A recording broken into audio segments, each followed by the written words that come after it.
Salut à toutes et à tous, j'espère que vous allez bien. Bienvenue sur la chaîne Soigne ton art. Alors aujourd'hui, dans la continuité des deux vidéos précédentes qu'on a fait sur la question de sortir de sa zone de confort en créant, nous allons aborder en fait de manière plutôt logique la question de la peur, la question des peurs, qui très souvent en fait nous entrave, nous empêche et nous bloque, tant pour justement sortir ou agrandir du moins notre zone de confort, que tout simplement en fait pour tenter de nouvelles expériences, tout simplement mieux nous connaître et surtout aller vers un meilleur accomplissement de soi. Donc dans cette vidéo, nous allons donc traiter de cette question de la peur, dans cette première vidéo, parce qu'on va en faire deux.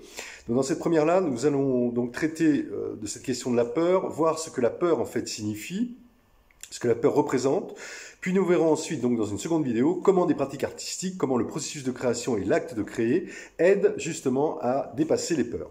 Alors au sommaire de cette première vidéo sur les peurs, petite introduction à la peur, ensuite la peur c'est quoi, ensuite le fonctionnement de la peur, nous verrons après les différentes peurs, enfin nous terminerons par la peur de l'inconnu.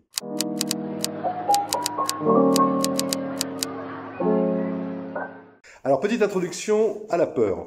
Alors, ce qu'on peut dire, c'est que l'incertitude, le risque, l'insécurité, la précaution, la peur, ou plutôt, on va dire, les peurs, de manière générale, sont des notions centrales, en fait, dans notre modèle sociétal actuel. On parle même, d'ailleurs, de culture de la peur. Alors, peur pour l'avenir, ou peur de l'avenir, peur de l'inconnu, peur de l'échec, peur de la précarité, peur de perdre son travail, peur du changement, peur de vieillir, peur de finir seul, peur de la maladie, peur du coronavirus, peur de la mort, qui est d'ailleurs ce qu'on appelle une peur totale. Donc il y a toute une batterie de peurs. À première vue, à chaque fois, en fait, on peut considérer que la peur est plutôt mauvaise, nuisible, et qu'en ce sens, elle doit être combattue ou du moins dépassée. Or, il est important de préciser que sur le plan de l'instinctif, la peur est non seulement utile, mais elle est même parfois vitale. Et sur ce dernier point, la peur est d'ailleurs un élément déterminant dans la sélection naturelle. Enfin, ce qu'on peut dire, c'est que parfois la peur est bonne conseillère. Par exemple, par peur de rater un examen, ça va peut-être plutôt nous inciter à travailler et à réviser. Ou par peur d'être flashé sur la route, on va être plus prudent. En dernière instance, la peur de la mort elle-même va peut-être nous inciter à essayer de donner un certain sens à notre vie. Ce qu'on peut dire, c'est que la peur est incontestablement l'une des émotions les plus fondamentales chez l'être humain. Et en fait, elle est inscrite dans les profondeurs du cerveau reptilien et elle fait partie intégrante de l'instinct de conservation.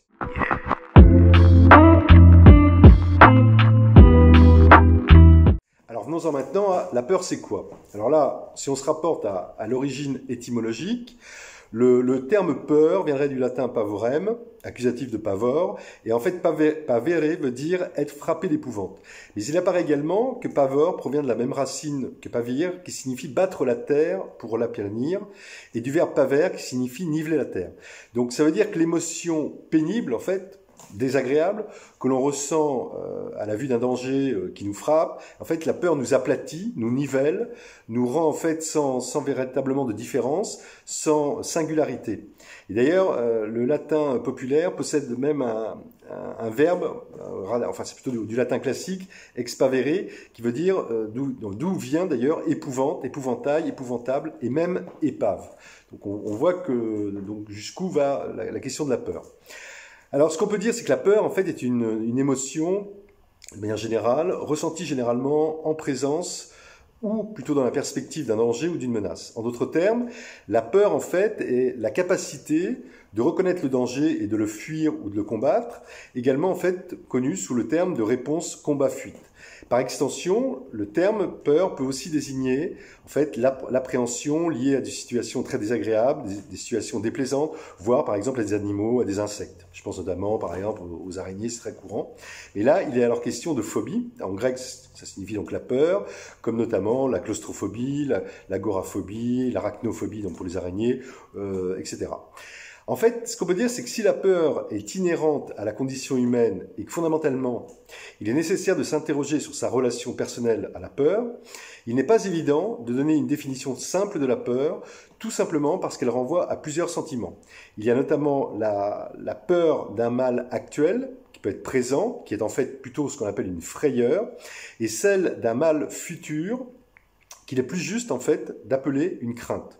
Dans tous les cas, ce qu'on peut dire, c'est que nous avons peur de ce qui est susceptible, à tort ou à raison, de nous porter préjudice, de nous faire du mal ou encore de porter atteinte à notre physique, à notre psychisme ou les deux à la fois.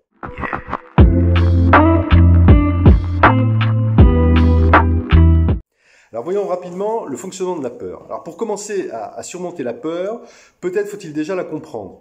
Et on verra qu'il faut la comprendre dans la seconde vidéo. Parce que la peur est une réaction naturelle. En fait, ce qui se passe, c'est quand nous nous sentons en situation de danger, une alerte nous est transmise à notre cerveau. En fait, l'alerte, plus exactement, est envoyée au centre de la peur, qui est donc l'amygdale cérébrale.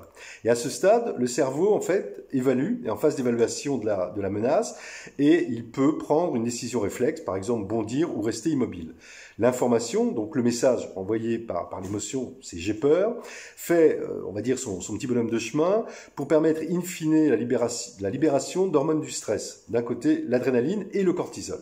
Alors l'adrénaline, elle accélère le rythme cardiaque, la pression sanguine et le rythme respiratoire, et développe donc des symptômes physiques. Le cortisol, de son côté, permet en fait de maintenir en éveil le système nerveux. Et grâce à tout cela, le cerveau va être en capacité d'apporter la meilleure réponse face au danger, soit s'immobiliser, éventuellement se cacher, soit fuir ou lutter. Précisons que la phobie, qui est une peur exacerbée, suit le même fonctionnement, mais que là, on va dire qu'il y a une sorte de bug qui se produit. C'est-à-dire qu'il y a un souci lors de la communication entre l'amygdale cérébrale et le cortex préfrontal, qui est en fait le cerveau rationnel, qui régule nos craintes et qui indique comment s'adapter à une situation. Mais dans le cas d'une phobie, le cerveau émotionnel, qui réagit plus vite, prend le dessus. Enfin, il faut distinguer, un autre point, la peur de l'état d'anxiété. La peur est générée par les comportements spécifiques de l'évitement et de la fuite, alors que l'anxiété est le résultat de menaces perçues comme étant incontrôlables et inévitables. Si on regarde dans le champ de la psychologie, jusqu'à présent, la peur est considérée comme présentant les mêmes caractères que les autres émotions et états affectifs en tant que structure de réponse préparée, intervenant automatiquement dans l'adaptation aux situations.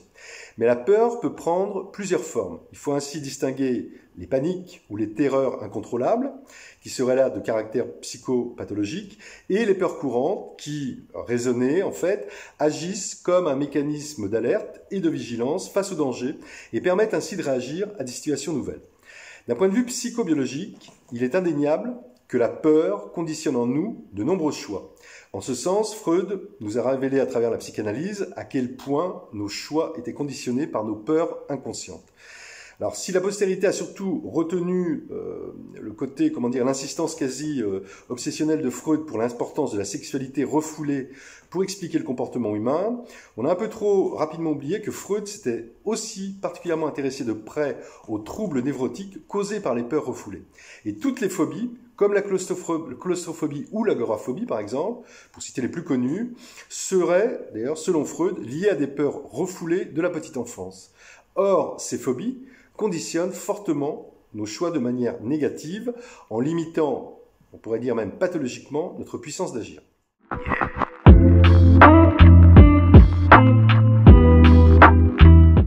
Alors voyons maintenant les différentes peurs. Alors la peur, elle peut être individuelle, elle peut être collective, elle peut être sociale, elle peut être professionnelle, etc. Mais en fait, au même titre que la joie, que la tristesse ou que la colère, la peur est d'abord et avant tout une émotion primaire, naturelle et omniprésente. Plus largement, on peut dire qu'elle est conséquence de menaces réelles ou imaginaires qui pèsent sur nous. La peur, en fait, traduit surtout une sensation fondatrice de notre existence, considérant que la peur revêt des formes et des contenus qui diffèrent selon les époques, selon les espaces, mais aussi les cultures. Et il est assez juste de dire, selon moi, qu'il y a des peurs nouvelles qui n'existaient pas avant, et des peurs que nous ne connaissons pas encore, mais qui existeront dans le futur. Par exemple, prendre le cas par rapport à de nouvelles maladies, par rapport à des peurs liées à l'environnement, au changement climatique notamment, ou encore par exemple des peurs nouvelles liées par exemple à des conflits internationaux ou des relations internationales. Ce qu'on peut dire aussi, c'est que la peur, on l'a vu déjà un petit peu précédemment, peut prendre différentes formes, et là on va y revenir un peu plus précisément. Les différentes formes, donc il y a les phobies, donc claustrophobie, agoraphobie, etc., les angoisses, ce qu'on appelle des peurs sans objet, la paranoïa aussi, mais aussi la xénophobie par exemple, qui n'est autre en fait que la peur de l'autre ou la crainte d'un autre différent de nous. En fait, la peur renvoie à la menace ou au risque qui en est la source. Ça veut dire qu'on peut avoir peur de quelque chose ou de quelqu'un, mais on peut aussi avoir peur pour quelque chose ou pour quelqu'un. On a par exemple, on a peur de la maladie et on peut aussi avoir peur pour sa santé. On peut avoir peur de la ruine, par exemple, et aussi ou peur pour le bien-être de sa famille. Ce qu'on peut dire également, c'est que la peur des risques écologiques, par exemple, intègre au présent la menace qu'il représente pour la nature et l'homme, et dans l'avenir pour les générations futures. En fait, ce qu'on peut voir, c'est que difficilement dissociables, ces deux peurs n'ont pas la même portée. Quand c'est peur de quelque chose et peur pour quelque chose. Ce qu'on peut dire aussi, c'est que par leur relation et leur pertinence réciproque, les peurs de et les peurs pour quelque chose, en fait, définissent le type et l'intensité de la peur que nous éprouvons. Et ceci, ça peut servir en fait à dresser une liste des formes de peur qui correspondent à des types de risques différents. Un autre point à prendre en compte pour analyser la question de la peur porte sur la nature des peurs considérées en relation avec notre ignorance. Il y a certains sociologues qui distinguent des peurs partielles et des peurs totales. Alors les peurs partielles sont définies en fait par le degré de savoir que nous pouvons détenir en fait sur la source de la peur.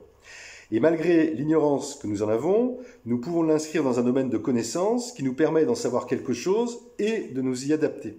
En conséquence, elles concernent des dangers ou des risques plutôt assez clairement définis et qui peuvent avoir ce qu'on appelle un caractère local. Par exemple, des risques matériels encourus dans la vie quotidienne ou des risques produits par l'homme dans des domaines, par exemple, sanitaires, industriels, professionnels, etc.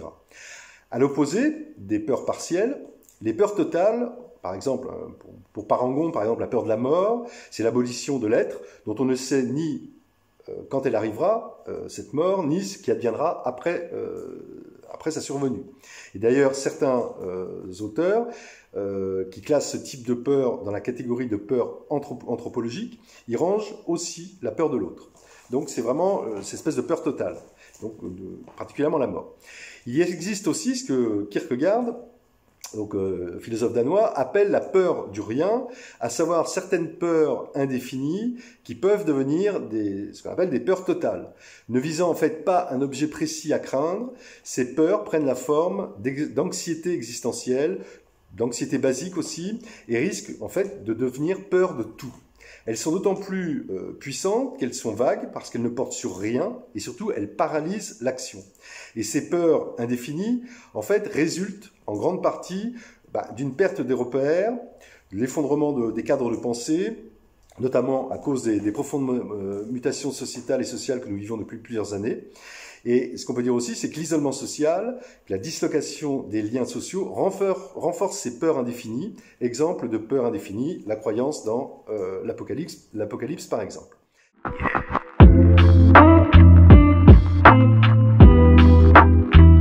Voyons maintenant la peur de l'inconnu. Dans tous les cas, ce qu'on peut dire, c'est que la peur est à rapprocher de la notion d'inconnu, ou dit autrement, la peur en fait est toujours plus ou moins la peur de l'inconnu. En ce sens, on peut dire que la peur est liée à l'ignorance. Par ailleurs, cette ignorance du mal dont on a peur fait souvent place à l'espoir d'y échapper. Et comme l'avait fort bien analysé en son temps Spinoza, la crainte et l'espoir, loin d'être des sentiments opposés, sont en fait les deux aspects d'un même sentiment. Il n'y a pas de crainte sans espoir et il n'y a pas d'espoir sans crainte. Précisons par ailleurs que, bien souvent, nous confondons la peur avec le désespoir. C'est particulièrement le cas, par exemple, avec la peur de la mort. En effet, en tant qu'être humain, nous avons tous conscience que nous allons mourir un jour. À supposer que la mort soit considérée comme un mal, la mort étant une certitude, elle devrait donc plutôt susciter le désespoir que la peur. Et en fait, ce n'est donc pas de la mort en tant que telle dont nous avons peur, mais bien plutôt ce qu'elle représente d'inconnu. Quand vais-je mourir? Comment vais-je mourir? Et que m'arrivera-t-il au moment de ma mort? Donc là, on revient bien sur la question de la peur, avec cette notion d'inconnu particulièrement. La peur est donc en fait un sentiment ou une émotion qui est donc en grande partie liée à l'inconnu, ou, pour le dire autrement, à ce que l'on ne connaît pas. En conséquence, et assez logiquement, le savoir est donc un antidote à la peur, et là encore, en référence à Spinoza, La connaissance et le savoir peuvent permettre de dépasser ces peurs. Et ça, c'est ce qu'on verra particulièrement dans la seconde vidéo, et comment, par l'expression créatrice, justement, on peut le faire. Parce qu'on apprend justement à aller vers cet inconnu. Précisons à ce sujet que si la peur est liée à l'inconnu, mais aussi au futur, puisque par définition le futur c'est l'inconnu, le désir de se libérer de la peur a pris diverses formes au cours de l'histoire. Par exemple, à travers la superstition, la divination, l'astrologie, cartomancie, etc., sont par exemple des moyens de se libérer de la peur de l'avenir. Dans un autre registre, les religions peuvent être considérées comme des moyens de se libérer de la peur de la mort. Pour finir sur cette question-là, et pour finir cette vidéo, dans un texte intitulé « The Social Psychology of Fear », publié en 1944, le philosophe allemand Kurt Riezler, réfugié aux États-Unis et professeur à la New School for Social Research, a été en fait l'un des premiers philosophes, sinon le premier en fait, justement, à aborder la peur d'un point de vue psychosociologique. Et soulignant qu'en temps de crise, une peur spécifique s'emparait des individus, ce qui est un peu notre cas actuellement, la peur de l'inconnu, il a désigné comme une question fondamentale pour les sciences sociales, justement, celle du rapport entre peur et connaissance ou savoir. En fait, et ça aussi bien au niveau individuel que collectif. Et que son analyse rencontre celle que font aujourd'hui les chercheurs qui s'intéressent aux processus cognitifs et aux représentations sociales engagées dans les phénomènes de peur. En fait, il a repris Riezler a repris en fait justement la philosophie de Spinoza, à savoir que moins on avait de connaissances et de savoir, plus évidemment on avait peur.